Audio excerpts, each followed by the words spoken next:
Kia ora, ko dia ho, hara mai, welcome to Homemade Let's Cook.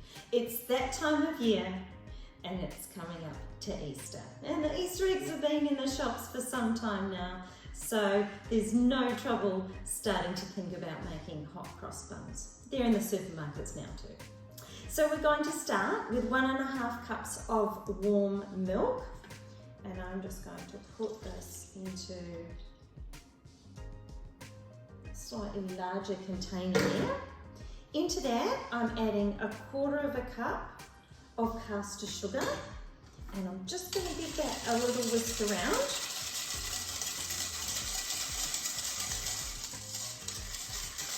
Now for my recipe today, just to give you a small heads up, because we're going to go away from the camera for a little while, we're using currants and sultanas. Alright, next ingredient is our yeast. I'm using dried yeast. And now if you've got a lovely little 7-gram packet, fantastic, use 2 of them. But if you don't, we'll use 2 and a bit teaspoons of dried yeast. And we'll just give that a little bit of a whisk around.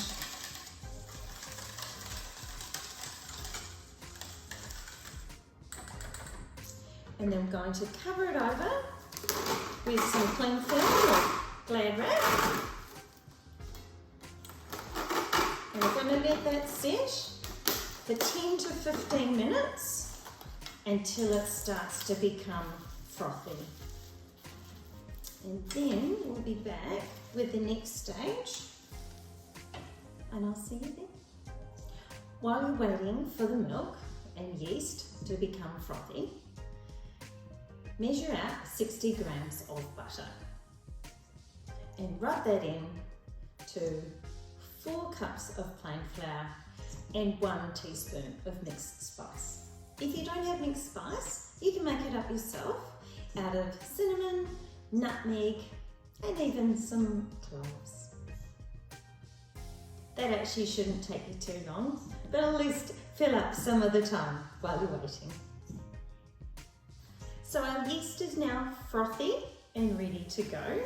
So I'll just take the wrap off that and just going to make a little bit of a well in the middle of my flour mixture. And look, if you want your buns to be more spicy, you can always put in additional spice or additional cinnamon. Now, that's gone in, the yeast mixture. I'm going to add in the egg as well into the centre. I've got 1 whisked egg. I'm going to give that a little bit of a stir. And then once that starts to come together, I'm just going to add in my currants and sultanas. So 3/4 cup in total. And look, you might like raisins instead, or just sultanas, or just currants. You might like some mixed peel, though most of us don't. So just whatever fruit you would like. Now, this will end up being a little bit sticky, but that's okay at this stage. So that'll come together quite easily. Oh, until that happened. So I'm going to get my hands in now, and I've got another bowl to add this to. And what I've done is I've just put a little bit of oil just around it, and I'll just pull this together. Literally pull it, pull and punch. Like I say, it doesn't matter if it's a little bit sticky. It's absolutely fine. So I'm just going to punch that a little bit, and then I'm just going to pop it into my greased bowl, and I'm going to do the same thing again. It's quite a lot of mixture anyway, but we're going to cover that in wrap, and we're going to pop that in a warm place for at least 45 minutes or until it has doubled in size. And then we're going to come back with the fun part. We'll see you then. Just look at this stunning dough. And the problem is, as soon as you start letting it, it deflates again, but that's okay. All right, so we're going to, that's coming away from the sides nicely, and that's because we've put that oil in the bowl. So we're just going to turn it out onto a floured surface.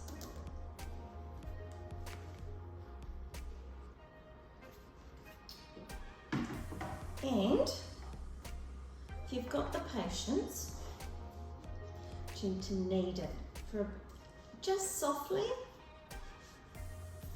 Now, I would say 5 minutes, but I'm unlikely to knead it for 5 minutes because I don't really have the patience. I shouldn't say no.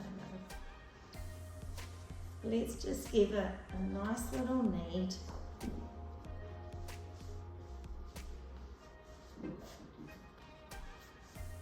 We're going to cut this into 16 pieces and put it into our tray.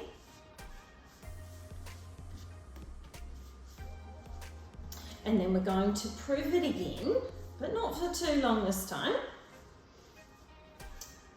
And while we are waiting for that to happen, we are going to make our paste for our crosses, because you can't have hot cross buns without crosses. All right, now that isn't 5 minutes. And for the purists out there, I'm really sorry about that.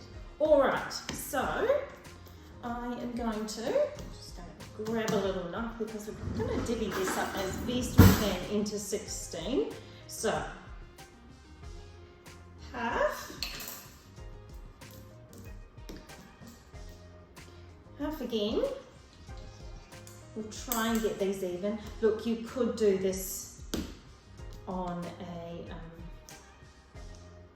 scale just to make sure you get them all exact. Half again, and then each of the, I'm just going to give these a little bit of a dust with flour as I cut them because they do become sticky at the cutting point.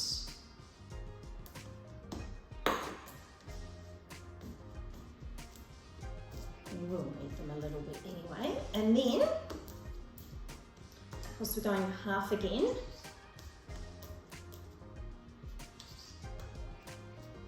And that gives us 8. And of course, half again will give us 16.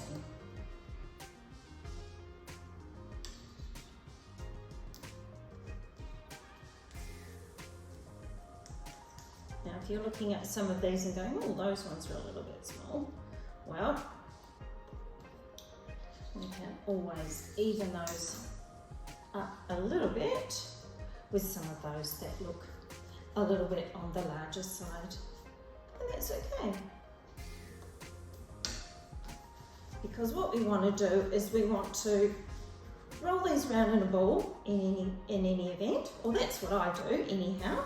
I'm just going to, sorry, I just went out of camera shot. I'm just going to bring in my tray.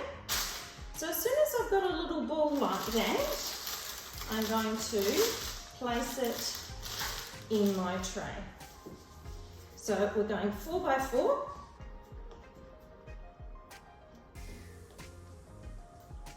I'm just going to pop down a bit more flour when we're getting a little bit sticky there. And you should be able to just roll them around to make a nice ball shape. It should be nice and springy as well. Now I can tell that they're already not completely even in size. But I'm not going to worry too much about that. Now, of course, these will grow together in the oven, and that's what we want. And then, of course, we'll pull them apart.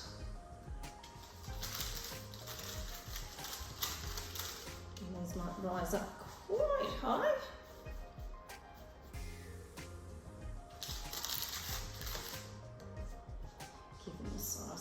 to have here.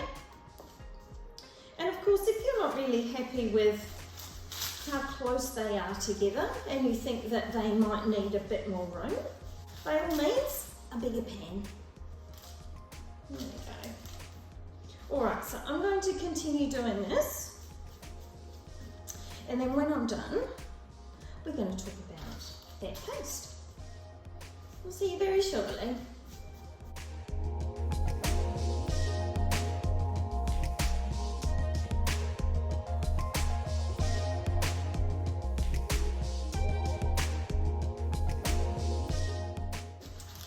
So there we are. They are safely tucked away in their tray. I'm just going to cover them as best I can with this bag wrap. It's not going to be super tight, but I'm just going to set them aside for 5 minutes. Again, just in a warm place. And once I've cleaned this bench, let's come back and talk about the flour paste. Time to turn our attention to our flour paste for our crosses. I've got half a cup of plain flour, 2 teaspoons of caster sugar, and I've got 1/3 of a cup of water. I'm not going to put all of it in there just yet, but I want to put enough. You want it not too runny, let's just say that.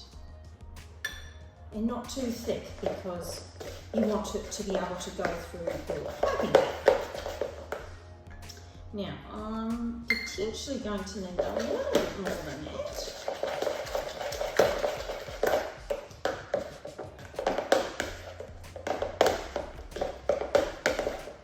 And I've just got my piping bag here. I've got this lovely little cake decorating piping bag, but you don't need anything that fancy. All you need is a plastic bag.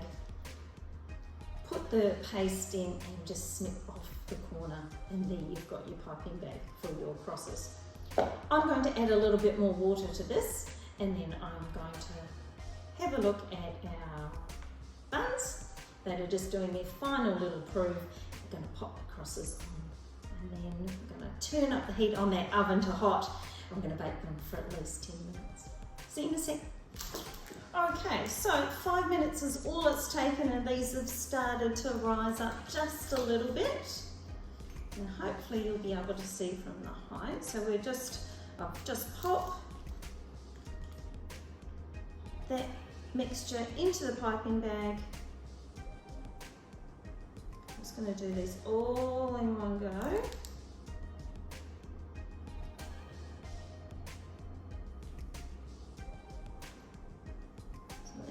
Quite be in the centre, but that's going to be okay. And some of it's squeezing out the top. And it's time to go across.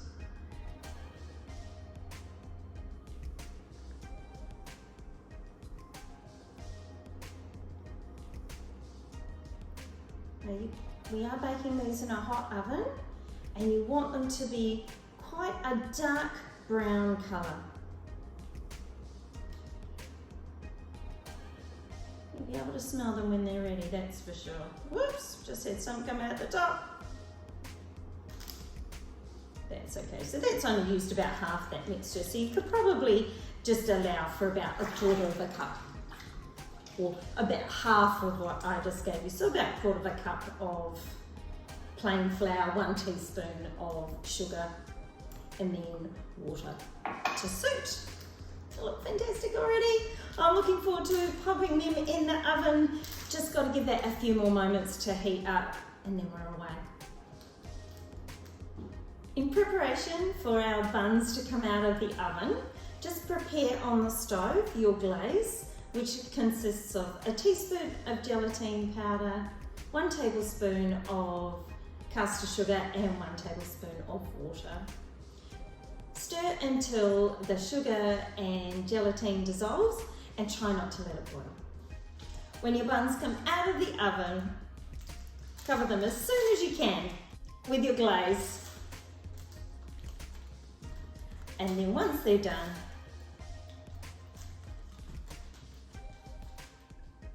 lift them out onto a rye rack.